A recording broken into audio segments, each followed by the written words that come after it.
Quem nunca na sua infância assistiu o clássico Scooby-Doo na Ilha dos Zumbis? Uma animação magistral com uma reviravolta e uma narrativa que intrigou e assustou inúmeras crianças ao redor do mundo.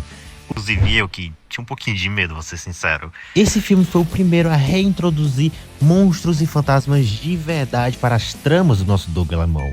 Entretanto, reassistindo esse filme e analisando minuciosamente sua história e críticas feitas a eles, percebi que Scooby-Doo na Ilha dos Zumbis tem uma subtrama um pouco problemática demais. Em síntese, o primeiro longa-metragem dessa nova fase de animações da turma passaria pano para a violência e para os confederados. Calma, eu sei que isso é um pouco de loucura, mas ao longo desse vídeo eu irei explicar por que, supostamente, o primeiro filme do Scooby-Doo tenta inocentar, de alguma forma, os violentos colonialistas e os confederados.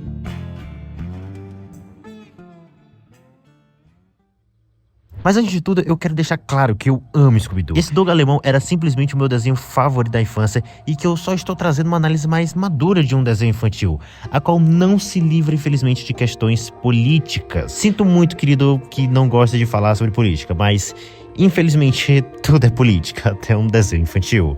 Bom, Scooby-Doo na Ilha dos Zumbis foi lançado em 1998 para um home video, sendo o primeiro de uma longa sequência de filmes para esse tipo de mídia de entretenimento. E para quem não tá lembrado muito bem do que se trata o filme, o que eu acho sinceramente bem difícil, eu darei um pequeno resumo sobre a obra. A turma do Scooby vai para uma ilha chamada Ilha Monska, em Louisiana, um local onde supostamente tem fantasmas de verdade, ou seja, zumbis, que faz jus ao nome do filme. O que é ótimo para o programa de caça-fantasmas da Daphne, a qual está em sua segunda temporada e propõe o objetivo de encontrar um mistério real, já que os mistérios antigos da turma sempre eram pessoas disfarçadas de monstros. Nessa ilha, eles percebem logo de início que realmente há atividades paranormais, com a escrita sombria na parede da cozinha mandando eles caírem fora e com a Velma levitando sem ajuda de imãs ou algo do tipo. A primeira aparição de um zumbi de verdade é do próprio pirata que dá nome à ilha, Morgan Monska, que tenta atacar a Salsicha e Scooby.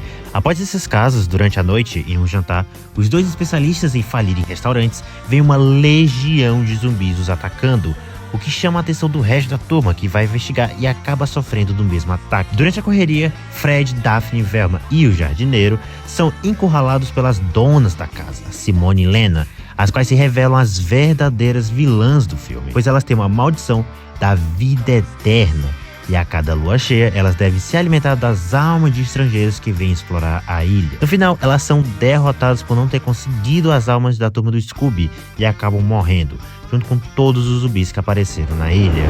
Ok, com esse resumo feito, você deve se perguntar: James, não tô vendo nenhuma passada de pano para a violência e tampouco a presença de confederados na animação. Você tá ficando doido, cara? Não tem isso.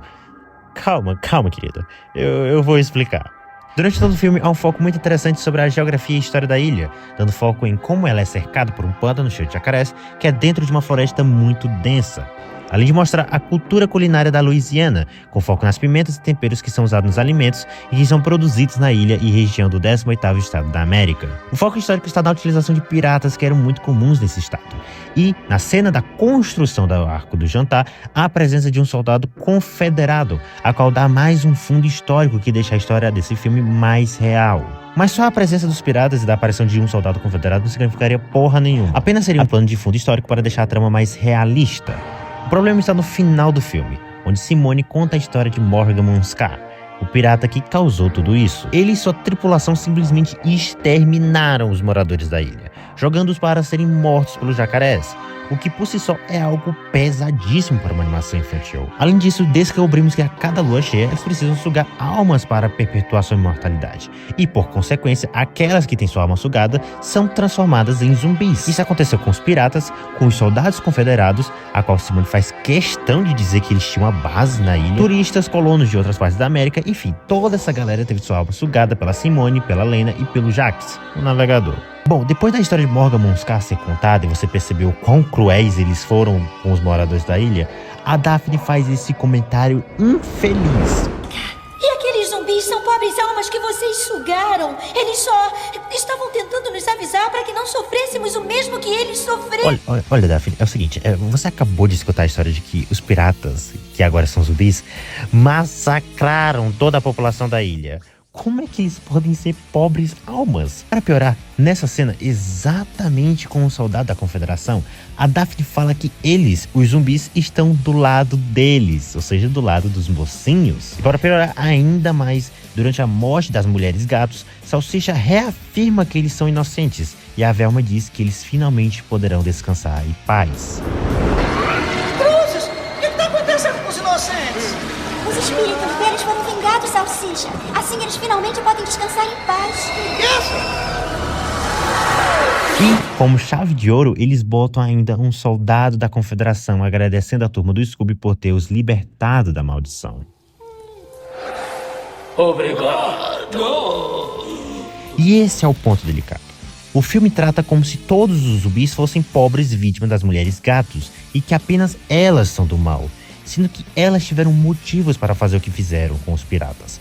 Os piratas não são, nem de longe, pobres almas inocentes. Eles têm muito sangue do povo da Simone e da Lena em suas mãos. Já com relação aos confederados, não acredito real que o filme seja pró-confederação, pois não há passagem explícita onde eles digam nós somos a favor da independência dos Estados do Sul. Isso não existe, isso não acontece no filme.